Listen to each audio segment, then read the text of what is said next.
Ben ritrovati, nuova puntata di 7 in punto. Sapete che questo è il nostro ultimo mese, poi ci concederemo una pausa estiva. Insomma, già di estate si parla, anche perché fa piuttosto caldo in questi giorni per la presenza di un anticiclone. Non è una trasmissione di meteorologia, ma di musica, perché questa mattina vogliamo veramente scuotervi, svegliarvi, parlando di musica. Non suoneremo, anche se avremmo molto desiderato che il nostro gentilissimo ospite magari si fosse portato lo strumento appresso. Non è stato possibile, gliene siamo comunque grati di essere con noi questa mattina. Andiamo subito a salutare Tony Moretti, che è organizzatore di una rassegna che si chiama La Fabbrica del Jazz. Buongiorno a lei e grazie di essere con noi. Buongiorno a lei, buongiorno a tutti. Tony Moretti non è solo organizzatore della Fabbrica del Jazz, è anche presidente dell'Accademia Musicale. Ci troviamo a Schio, siamo nella Pedemontana Vicentina, una terra, possiamo dirlo, che è ricca, di fermenti musicali non è forse un'espressione molto giusta, ma è una terra, quella vicentina, che si segnala sempre per un'estrema vivacità, oltre che tante proposte molto articolate, no? Sì. Devo dire che tra Schio, Thiene, Vicenza ci sono molte realtà che producono progetti musicali, scuole di musica e anche un fermento giovanile molto, molto attivo. Ricordiamo che Tony Moretti è un contrabbassista, è una persona che ha una rigorosa formazione non solo classica ma anche e soprattutto jazz, ha vissuto esperienze importanti, gliele faremo raccontare se ne avrà voglia, perché è vero, secondo lei, che il musicista resta sempre un personaggio alla ribalta, ma sempre un po' schivo, lei dirà, dipende dal carattere, ma generalmente. Sì. Io penso di essere abbastanza così. Sul palco diamo tutto noi stessi, però poi fuori io almeno sono molto timido, insomma, un po' riservato. Molti musicisti con i quali ho contatti, vedo che insomma, ci assomigliamo spesso. Sarebbero tante le domande da rivolgere, ma andiamo con ordine perché sennò ci smarriamo per strada ed è l'ultima cosa che vorremmo capitasse. La Fabbrica del Jazz, questo è il nome della rassegna, lo ricordiamo, che si terrà a Schio dal 12 al 15 giugno. Perché la Fabbrica del Jazz? Perché Schio è nata come una zona prettamente industriale, sì, con le lane Rossi. E quindi quando poi tutte queste fabbriche sono state dismesse, sono rimasti questi enormi contenitori disabitati e negli anni le varie amministrazioni che si sono succedute e anche dei privati hanno ristrutturato queste strutture, dandone poi un uso culturale. E quindi noi abbiamo unito la versione industriale con la versione culturale e quindi la Fabbrica del Jazz perché è nata come un festival in cui i concerti venivano eseguiti all'interno di una fabbrica, il Lanificio Conte. Senta, è un modo anche per, tra poco mostreremo anche proprio il pieghevole di questa rassegna che appunto si chiama La Fabbrica del Jazz, è un modo anche per recuperare dei luoghi che spesso diventano, come dire, dei ricettacoli di degrado, insomma magari possono diventare ritrovo di sbandati, se non peggio. Assolutamente sì. Devo dire che poi comunque queste sono tutte strutture dove noi andiamo a suonare, sono tutte strutture che sono state ristrutturate, quindi recuperate perfettamente e vengono fatte mostre, esposizioni, concerti, quindi sono strutture che sono rientrate nel patrimonio della città a tutti gli effetti, anche se ne sono rimaste ancora alcune. Cioè quella famosa archeologia industriale di cui tanto si parla, no? Esatto. È molto bello perché, dobbiamo dirlo, la crisi che cosa ha determinato? Ha determinato un panorama non proprio incoraggiante, tanti capannoni, no? Poi esatto, ci rivolgiamo anche alle autorità. Qualche anno fa abbiamo sentito un amministratore di cui non facciamo né il nome né il cognome che aveva detto stop ai capannoni, però ne sono sorti ancora e poi con la crisi diventano delle cattedrali nel deserto, no? Esatto, diventano così. Noi comunque abbiamo, gli spazi nei quali noi ci esibiamo sono le vecchie fabbriche della Lane Rossi ristrutturate, quindi cose che hanno anche un valore quasi storico, diciamo, cose che erano in attività all'inizio del 7, 800, 900. Addirittura in alcuni spazi ci sono ancora tutti i macchinari che venivano utilizzati, e quindi per esempio se uno va a vedere il nostro sito si vedono le foto. Tra poco lo proporremo, sì. Il vostro sito, che lo ricordiamo anche, tra poco lo proporremo anche in sovraimpressione, è? Allora noi abbiamo due siti, il sito del festival, che si chiama appunto lafabbricadeljazz.it, oppure quello della sede della scuola, che è l'Accademia Musicale è il produttore, quello che produce questo evento, che è accademia-musicale.it. Ecco, sì. Quello che diceva lei come primo indirizzo è info@lafabbricadeljazz. Quella è la mail. Quella è la mail, se no il sito è www.lafabbricadeljazz.it. Benissimo, tra poco lo proporremo anche ai nostri telespettatori. Lì c'è anche tutto il programma del festival, le foto degli anni scorsi. A che edizione siete? Questa è la terza. La terza edizione. Che soddisfazioni vi ha portato finora? Molte soddisfazioni, e quando siamo partiti è stata una scommessa, perché noi organizzavamo già una stagione concertistica, già da qualche anno, di musica classica, quindi abbiamo detto facciamo musica classica, proviamo anche a fare un festival, malgrado già a Vicenza ci sia un importantissimo festival. Abbiamo cercato ovviamente un periodo diverso e abbiamo detto proviamo, vediamo cosa succede, con grande entusiasmo, con grande energia, però non sapendo come il pubblico avrebbe reagito, e invece devo dire che i locali dove suoniamo, i concerti principali nell'Anificio Conte dove ci siamo esibiti erano sempre pieni, e quindi è stato un incoraggiamento a continuare, anche in questi anni che è sempre più difficile, sia dal punto di vista economico sia dal punto di vista organizzativo, abbiamo comunque voluto insistere.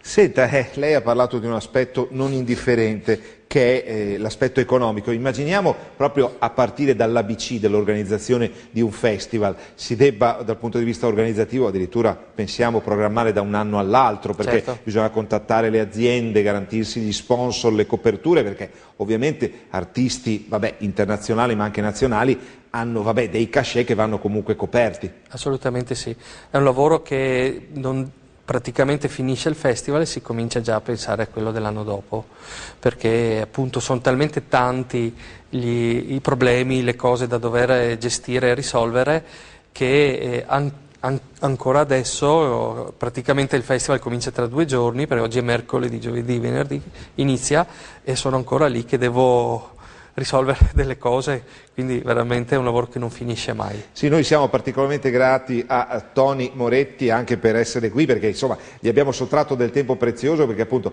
facendo parte dell'organizzazione è molto preso dalla serie di eventi insomma che si succederanno nel festival. Vogliamo andarli ad analizzare, perché insomma è bello avere la grande kermesse di New Conversations a Vicenza, il Festival Jazz con grandi nomi, quest'anno Chick Corea, Greg Taborn, Tim Berne, insomma citiamo dei nomi che magari non sono conosciutissimi al grande pubblico, ma per gli addetti ai lavori sono delle vere star. Voi siete riusciti a concentrare nel programma anche delle stelle, perché per esempio c'è un musicista come Greg Burke e lo stesso Claudio Fasoli che abbiamo visto poc'anzi nelle immagini del sito, ma anche, come dire, degli ensemble meno conosciuti che però valorizzano una tradizione, quella nostrana, che è diventata sempre più importante a livello internazionale. Questa è la nostra caratteristica, a differenza di altri festival, forse perché abbiamo meno mezzi, ma anche proprio perché lo vogliamo. È sempre stato un nostro interesse quello di valorizzare artisti meno affermati al grande pubblico, ma non per questo meno importanti o meno preparati. E quindi ogni anno noi inseriamo nomi internazionali a artisti anche del panorama veneto o vicentino. Senta, lei ha parlato anche di giovani. Musica e disciplina, perché musica c'è poco da fare, insomma bisogna avere una certa quadratura in tutti i sensi, ci vuole anche un certo rigore, ci sono anche soddisfazioni, però tanti sacrifici. In che misura i giovani, insomma noi non vogliamo demonizzare le ultime generazioni, però magari sono un po' distratte, magari più che uno spartito preferiscono guardare il monitor di un PC o addirittura il piccolo schermo di uno smartphone o o cose di questo genere. In che misura, ecco, i giovani riescono ad avvicinarsi alla musica dimenticando quelli che sono i valori, chiamiamoli, gli elementi base, le icone, ecco, della loro generazione? Noi cerchiamo di farlo proponendo queste cose, questi concerti, e che al di là del concerto principale che si svolge in un anfiteatro, in un posto diciamo più o meno prestigioso, il festival poi si sviluppa in una serie di birrerie, jazz locali di Schio, che vengono normalmente frequentati da giovani che magari inconsciamente si trovano quella sera un gruppo di jazz. E speriamo che lì dentro qualcuno di questi ascoltatori casuali venga rapito da questa musica e poi si avvicini. Certo, no, vabbè, quello è importantissimo. Senta, le va un minuto di parlare del suo strumento, cioè il contrabbasso, perché è vero, nel jazz ci sono strumenti fondamentali come i fiati, insomma il sax, la tromba, c'è il pianoforte, vabbè, il pianoforte insomma non si tocca, però il contrabbasso, cioè la sezione ritmica, che poi diventa anche uno strumento solista strepitoso. Come mai lei ha scelto il contrabbasso? Perché è il più bello strumento del mondo, ovviamente. Io non potevo dare una risposta diversa, ma ovviamente sono di parte. Ma è uno strumento... c'è un rapporto molto fisico con lo strumento e le vibrazioni e la costruzione del suono è una ricerca continua, a differenza di altri strumenti in cui il suono magari, penso per esempio a un pianoforte, una persona preme un tasto e già si ottiene un suono, la dico in maniera molto semplice, però più o meno è così. Nel contrabbasso, per ottenere la stessa nota, quindi l'intonazione e il timbro esatto, è un lavoro di ricerca, è un lavoro molto interiore. E poi mi piaceva perché sostiene, è lo strumento che sostiene la musica. Se noi pensiamo, è forse l'unico strumento che è presente in qualsiasi genere musicale, nella musica classica, nel rock c'è la versione elettrica, no? C'è nel jazz, c'è dappertutto. Il basso sostiene tutto è il sostegno armonico e quindi insieme con la batteria fa diciamo una parte che senza di quella il resto non si sosterrebbe. Dico sempre è le fondamenta della casa.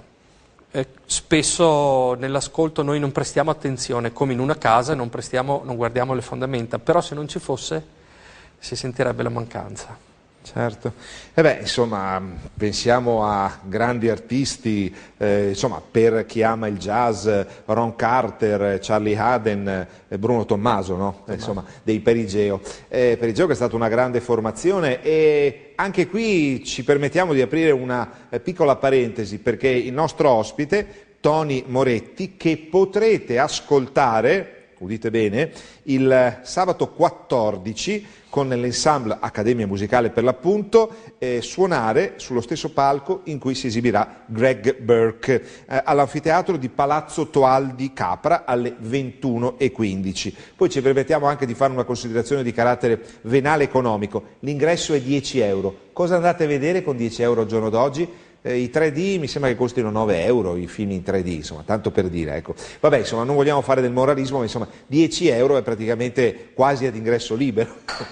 Pensare che cosa possono costare, ecco. Anche da questo punto di vista, come siete riusciti? Sponsor, sostegni finanziari? Il lavoro che abbiamo fatto è stato molto importante sotto l'aspetto degli sponsor, cercare di sensibilizzare aziende o persone in tempi di crisi poi. Sì, però diciamo che spiegando e facendo capire l'importanza del progetto anche e non solo sotto un aspetto puramente commerciale, diciamo, o artistico, ma anche sotto un aspetto culturale e per la città. Quando noi proponiamo un concerto di musica classica, un concerto di musica jazz, dove c'è cultura si vive meglio.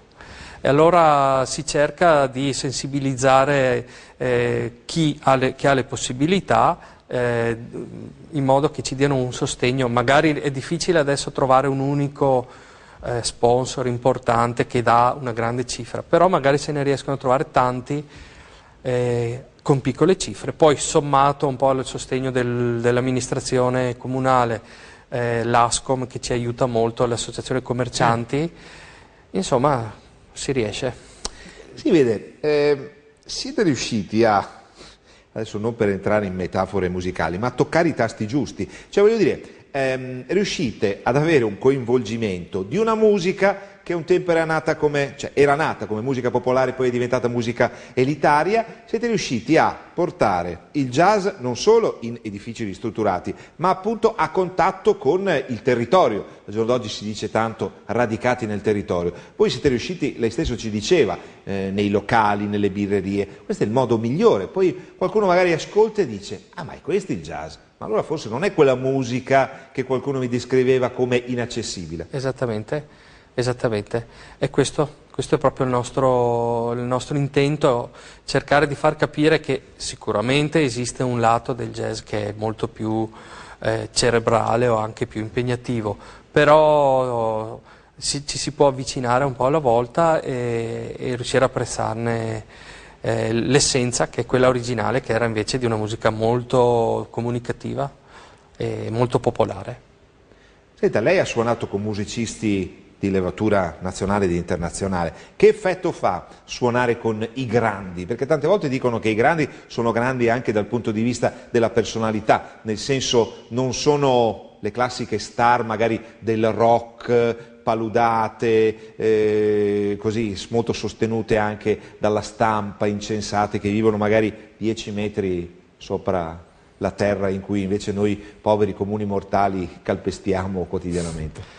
È più facile, perché sono persone, normalmente sono molto umili, come persone sanno la fatica, la difficoltà e sono molto centrate su quello che stanno facendo e difficilmente tendono a metterti in difficoltà perché non hanno bisogno di dimostrare più niente e quindi quando tu suoni con loro subito può esserci un momento di, ovviamente all'inizio, di tensione, di agitazione, però loro di solito hanno sempre la capacità di metterti a tuo agio e di tirar fuori da te il meglio.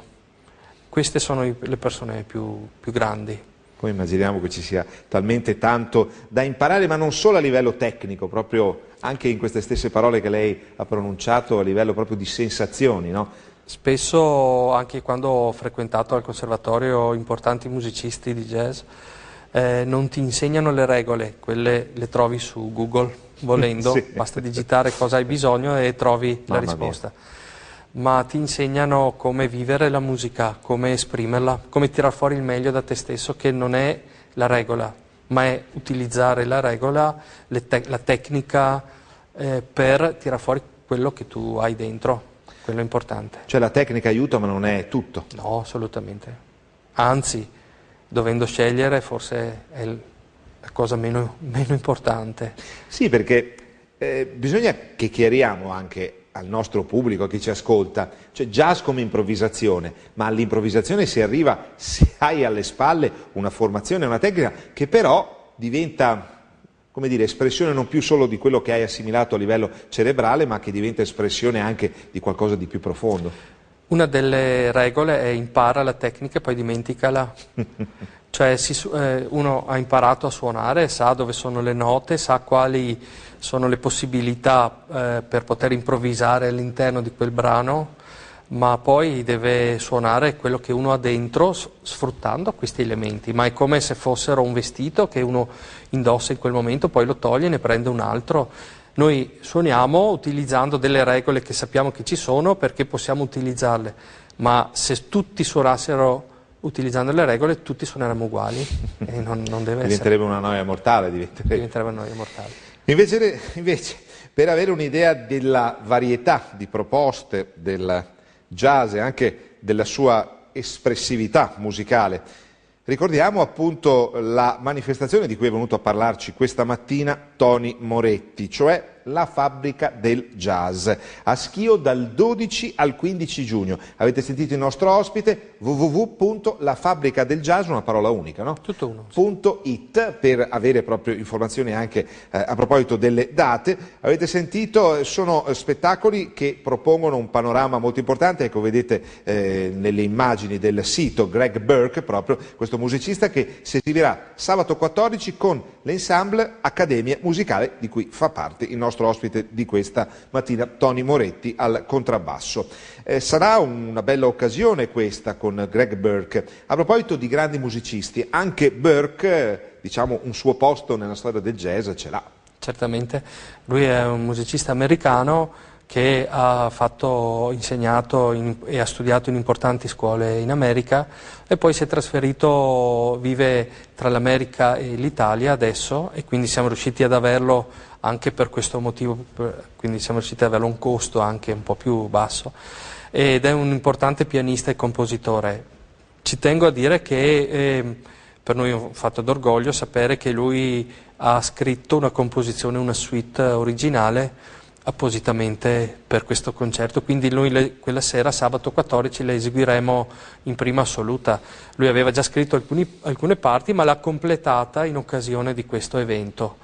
E ogni anno noi invitiamo un artista che venga a suonare con noi, con la nostra ensemble, e ogni anno chiediamo che oltre a venire a suonare porti la sua musica, quindi siamo noi che ci integriamo nella sua musica, non è lui che viene a suonare con noi, ma è l'opposto, siamo noi a integrarci. C'è comunque una reciprocità che è veramente straordinaria. Vi ricordiamo anche che la Fabbrica del Jazz comprende dei workshop, dei seminari, per esempio ce n'è uno allo spazio espositivo dell'Anificio Conte alle 15:30 di sabato, se non andiamo errati, anche qui la quota di partecipazione è 10 euro con autorevoli e qualificati insegnanti, li chiamiamo così, che insomma forniranno delle indicazioni molto importanti anche proprio parlando di strumenti, no?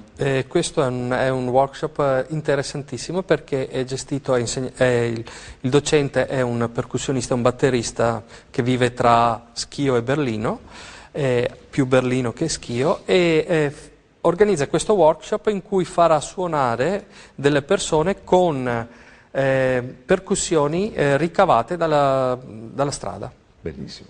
Copertoni, bidoni, coperchi, qualsiasi cosa. Bellissimo. Insomma, un'occasione di più per seguire la Fabbrica del Jazz. Ricordiamo ci sarà anche Claudio Fasoli, una vecchia conoscenza, è veneziano, anche a Padova lo si conosce molto bene. Domenica 15 il quartetto Claudio Fasoli 4, poi altri artisti, Ettore Martin, Nicola Fazzini, che è stato tra l'altro ospite anche del nostro TG, e il duo più Antonio Gallucci. Insomma, dal 12 al 15 tutto quanto fa jazz, ma non solo. Grazie a Tony Moretti, organizzatore di questo splendido evento, buon lavoro e in bocca al lupo. Grazie a lei, grazie, e vi aspettiamo a Schio. Grazie a voi per averci seguito, noi ci fermiamo qui, adesso la palla passa di 7 in punto a Stefano Pittarello con una disamina molto approfondita di quello che è stato lo scandalo delle presunte tangenti legati al faraonico progetto del Mose. Se vi fa piacere rimanete con noi, a tra poco.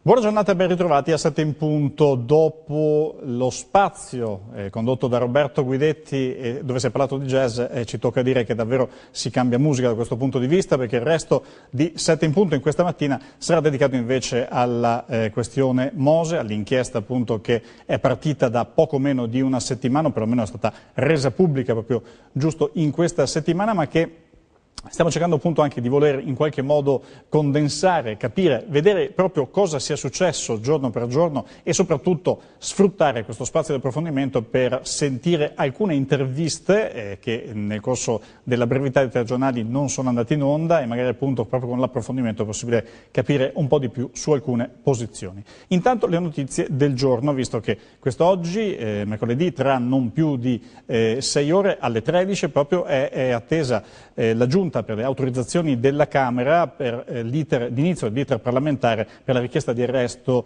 dell'onorevole Giancarlo Galan. Altra notizia che si sta verificando in queste ore, sembra quasi certo, ma invece il no della Procura di Venezia al vice sindaco di Venezia Sandro Simonato per incontrare il sindaco agli arresti domiciliari Giorgio Orsoni, sindaco sospeso appunto dalla prefettura per finanziamento illecito, nel suo caso nell'inchiesta sul Mose. Questi sono i capi d'accusa che gli vengono dati. La Procura della Repubblica, infatti, secondo quanto si è preso, avrebbe fatto sapere che al momento non può essere accolta questa richiesta, perché per consentire la continuazione delle attività amministrative, insomma, sulle grandi questioni trattate direttamente. Non è possibile purtroppo che Orsolini possa vedere Simeonato almeno in questa fase, quindi la cosa si fa delicata. E quanto sia delicata lo capiamo anche dal primo servizio che ritocca un attimino l'ultimo Consiglio Comunale, ma anche le decisioni che appunto la Giunta, ma anche lo stesso Partito Democratico, che rappresenta il partito di maggioranza, stanno prendendo in queste ore.